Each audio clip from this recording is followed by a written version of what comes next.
فإن تولوا فإن الله عليم بالمفسدين. صدق الله العظيم. جی ماشاء اللہ.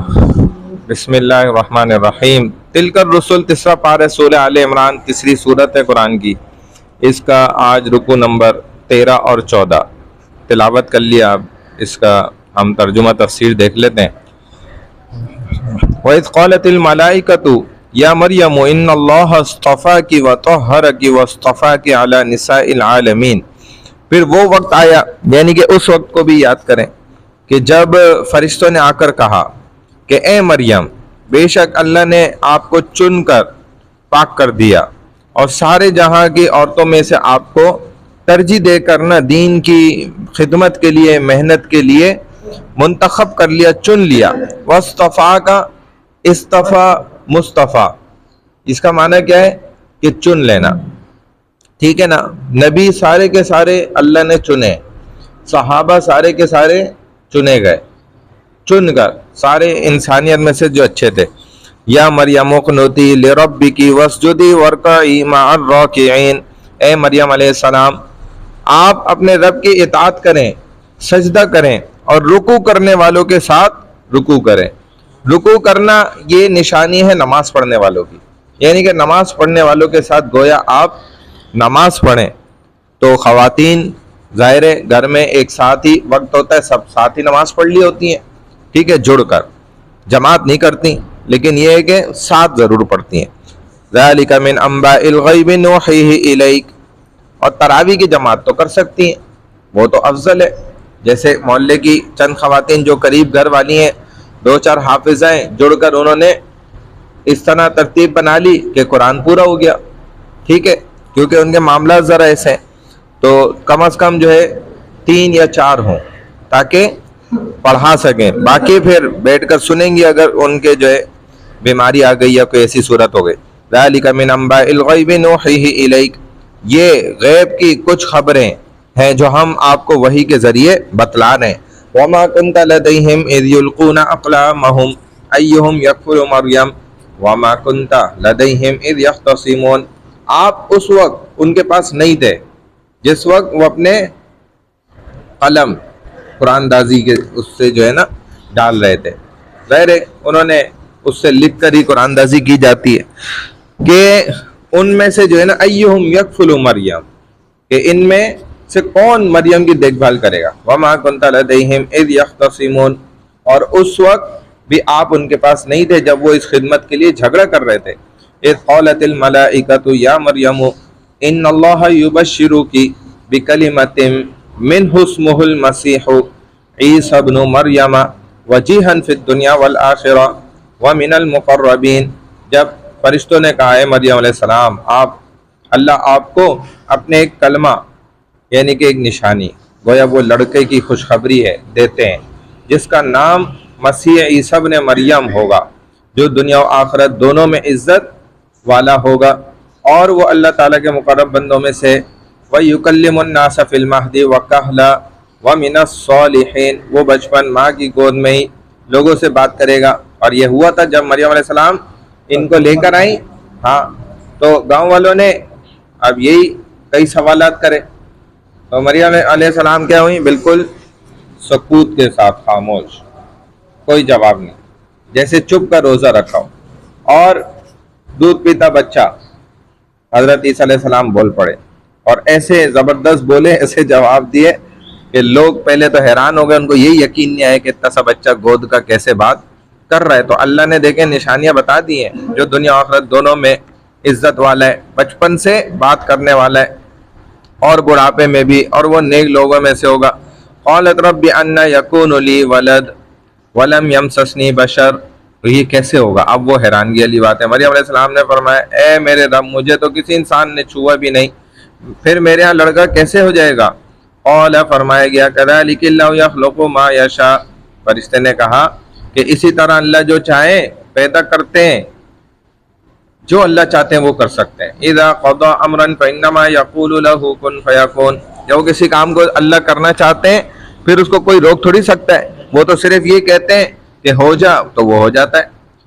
اور فقہا علماء لکھتے ہیں کہ کن کا کاف کا نون سے جڑتا بھی نہیں ہے، اللہ چاہ رہے ہوتے ہیں ہو جاتا ہے، کاف کا نون تو بعد میں جڑے گا. وَيُعَلِّمُهُ الْكِتَابَ وَالْحِكْمَةَ وَالتَّوْرَاةَ وَالْإِنْجِيلَ، یہ کاف اور نون ہے نا، تو یہ آپس میں ابھی جڑے بھی نہیں ہوتے. کن کہہ رہے ہیں ہم تو کاف کو نون سے جوڑ لیں نا، تو جڑے بھی نہیں ہوتے، اللہ پہلے کر چکے ہوتے ہیں، ہو جاتا ہے. وَيُعَلِّمُهُ الْكِتَابَ وَالْحِكْمَةَ وَالتَّوْرَاةَ وَالْإِنْجِيلَ، اور وہ اللہ اسے کتاب کا علم، حکمت، تورات اور انجیل سکھائیں گے.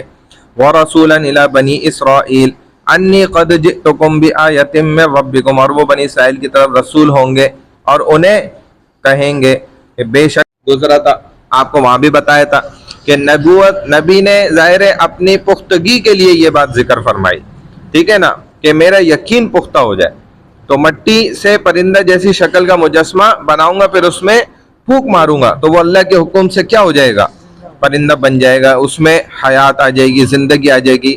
وَأُبْرِئُ الْأَكْمَحَ وَالْأَبْرَصَ وَأُحْيِي الْمَوْتَى بِإِذْنِ اللَّهِ، یہ اللہ نے نشانیاں دی تھی ان کو، اللہ کے حکم سے میں پیدائشی اندھے اور کوڑی کا جو بیماری مرض والا ہے اس کو اچھا کر دوں گا، مردوں کو زندہ کر دوں گا، یہ اللہ نے نشانیاں دی. اور جب نبی کے ہاتھ پر ظاہر ہو جائے اللہ کی طرف سے نشانی ہو تو وہ کیا ہے، معجزہ ہے. اور معجزہ کیا ہے، خرق عادت کے خلاف عمل ہونا، یعنی کہ جو ہمیں عام حالات میں ہوتے ہوئے سارے کام نظر آتے، خرق عادت کی پریکٹس یہ ہے جو نیچر کے بالکل الٹ ہو، مخالف ہو جائے. اور یہی عمل اگر کسی نیک اللہ والے کے ہاتھ پر نظر آ جائے تو وہ کرامت ہے، کسی گناہگار شخص کے ہاتھ پہ نظر آ جائے تو وہ جادو ہے. بس تھوڑا سا فرق ہے، اسمال ڈیفرنس جس کو کہا جاتا ہے، ٹھیک ہے نا، یہ بات فرمائی. اچھا ابھی آگے چلے. جو کچھ تم کھا کر آتے ہو اور جو کچھ تم اپنے گھروں میں ذخیرہ کر کے آتے ہو وہ تمہیں بتا دوں گا، فی بیوتکم، گھروں کے اندر. ان فی ذلک لآیۃ لکم ان کنتم مؤمنین، اگر تم ایمان والے ہو تو اس میں تمہارے لیے بڑی نشانی ہے. ومصدقا لما بین یدی من التوراۃ ولأحل لکم بعض الذی حرم علیکم وجئتکم، اور میں تورات کی تصدیق کرنے والا ہوں جو مجھ سے پہلے نازل ہو چکی ہے، اور میں اس لیے آیا ہوں کہ تم پر کچھ وہ چیزیں حلال کر دوں جو تم پر حرام کر دی گئی تھیں. ٹھیک ہے نا، دیکھو میں تمہارے پاس تمہارے رب کی نشانیاں لایا ہوں، وجئتکم لے کر آیا ہوں، بآیت، نشانیاں جو آیات کہلاتی ہیں، من ربکم، تمہارے رب کی طرف سے. فاتقوا اللہ واطیعون، بس اس لیے تم اللہ سے ڈرو اور فرما برداری کرو. ان اللہ ربی وربکم فاعبدوا ھذا صراط مستقیم، یقیناً اللہ ہی میرا اور تمہارا رب ہے، لہٰذا تم سب اسی کی عبادت بندگی کرو، اس لیے کہ یہی سیدھی راہ ہے. فلما احس عیسیٰ منہم الکفر قال من انصاری الی اللہ، پھر جب عیسیٰ علیہ السلام نے ان میں کفر محسوس کیا تو فرمایا اللہ کی راہ میں کون میری مدد کرے گا. قال الحواریون نحن انصار اللہ، حواریین مددگاروں نے کہا ہم اللہ کے دین کے مددگار ہیں. ٹھیک ہے نا، آمنا باللہ، اللہ پر ایمان لاتے ہیں. واشہد بأننا مسلمون، اور آپ گواہ رہیں کہ ہم مسلمان ہیں، اللہ کے احکام کو گویا ماننے والے ہیں. ربنا آمنا بما انزلت واتبعنا الرسول فاکتبنا مع الشاہدین، اے ہمارے رب جو کچھ آپ نے اتارا ہے اس پر ہمارا ایمان ہے اور ہم رسول کے پیروکار ہیں، اس لیے ہمیں گواہوں ماننے والوں میں شامل فرما لیجئے. ومکروا ومکر اللہ واللہ خیر الماکرین، انہوں نے یعنی بنی اسرائیلیوں نے عیسیٰ علیہ السلام کے خلاف ایک سازش کی، ایک مکر کھیلا، اور اللہ نے بھی تدبیر کی. اللہ نے مکر کیا نہیں ہم کہتے، کیونکہ مکر کا لفظ کیا ہے، دھوکے کے لیے، چال بازی کے لیے. تو اللہ تو دھوکہ دیتے نہیں ہے، اللہ چال بازی نہیں، بلکہ اللہ کا کیا ہے، تدبیر ہے. ہاں اللہ نے تو انسان کو اتنی طاقت دی نا، صلاحیت دی کہ وہ یہ کام کر سکتا ہے، تو اللہ جب کریں گے تو وہ اچھائی میں جائے گا، برائی میں نہیں. اور اللہ بہترین تدبیر کرنے والے ہیں. سارے انسانوں کی تدبیریں الٹ جاتی ہیں اور اللہ کی تدبیر بالکل زبردست. اذ قال اللہ یا عیسیٰ انی متوفیوک ورافعوک الی ومطہرک من الذین کفروا وجاعل الذین اتبعوک فوق الذین کفروا الی یوم القیامہ ثم الی مرجعکم فاحکم بینکم فیما کنتم فیہ تختلفون. اب اس وقت کو یاد کرو جب وہ سارا واقعہ ہوا نا عیسیٰ علیہ السلام کا، جب اللہ نے فرمایا اے عیسیٰ میں تمہیں پورا آپ کی روح کو جسم سمیت اپنی حفاظت میں لینے والا ہوں اور اپنی جانب زندہ اٹھانے والا ہوں، اور تمہیں کفار کی خباثت سے پاک کرنے والا ہوں، تمہارے ماننے والوں کو قیامت کے دن تک کفار پر غالب رکھنے والا ہوں، پھر تم سب کو میری طرف ہی لوٹ کر آنا ہے، اس وقت میں تمہارے آپس کے اختلافات کا کیا کر دوں گا فیصلہ، اس کا پھر تنازع ختم کر دیا جائے گا۔ تو اللہ نے تشبیہ دے دی شکل کی، انہی میں سے ایک شخص کو عیسیٰ علیہ السلام کو اٹھا لیا آسمان پہ باحفاظت، روح بھی جسم بھی، اور وہ لوٹیں گے بھی، یہ بھی نشانی ہے کہ واپس آئیں گے امت محمدیہ میں ایک امتی بن کر، تو نبی رسول بن کر نہیں آئیں گے۔ تو اب یہ اپنے ہی لوگوں میں ایک کی شکل جو ہے عیسیٰ علیہ السلام جیسی بنائی اللہ نے، اس کو انہوں نے سولی چڑھایا، اور پھر وہیں سے عقیدہ بھی خراب ہو گیا۔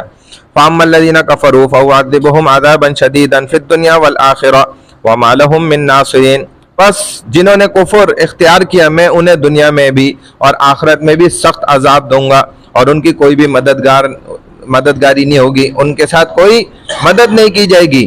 وَأَمَّا الَّذِينَ آمَنُوا وَعَمِلُوا الصَّالِحَاتِ، لیکن جو لوگ نیک اعمال کیے، ایمان لائے، نیک اعمال کرتے رہے، فَيُوَفِّيهِمْ أُجُورَهُمْ، ان کو پورا اجر حاصل ہوگا۔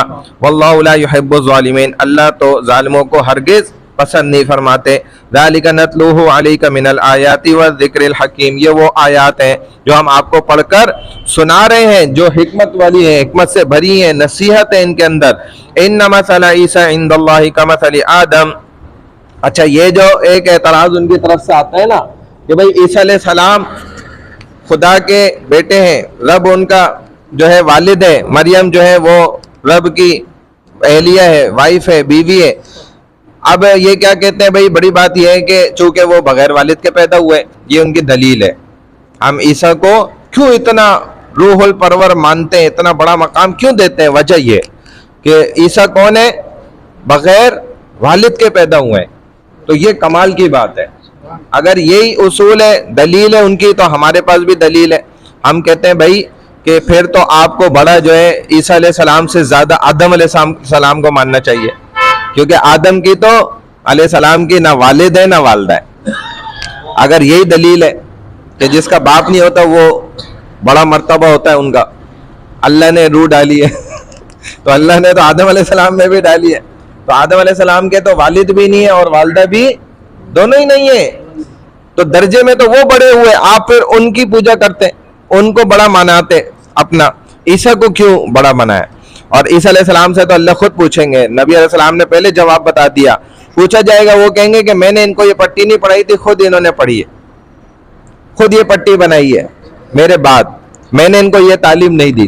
ایسے ہی اللہ والے بھی کہیں گے قبروں سے جب اٹھیں گے کہ میں نے یہ سیکٹر 4D سوجانی ٹاؤن والوں کو نہیں کہا تھا میرے مزار پہ آؤ اور چادریں چڑھاؤ اور سجدے کرو اور دیکھیں میں نے نہیں کہا تھا، یہ میں نے تو عمل کچھ اور بتایا تھا، وہ یہ کرتے نہیں تھے۔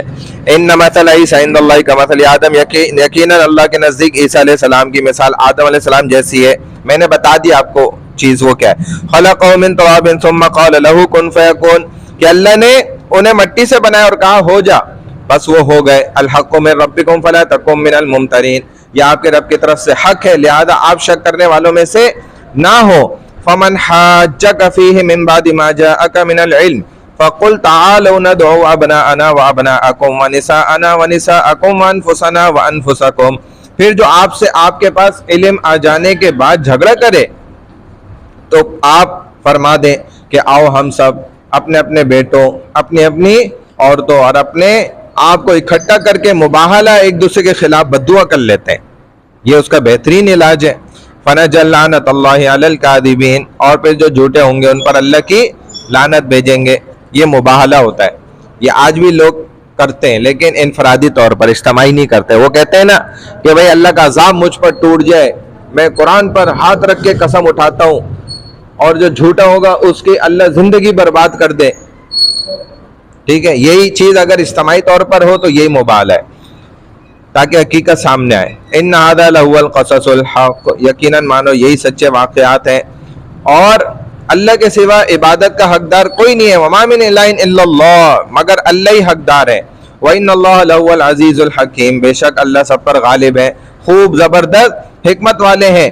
فَإِن تَوَلَّوْا فَإِنَّ اللَّهَ عَلِيمٌ بِالْمُفْسِدِينَ، اگر آپ بھی اب بھی جو ہے نا، آپ اس کا مباہلہ ہو جانے کے بعد بھی، جبکہ سب کچھ صورتحال سامنے آ گئی،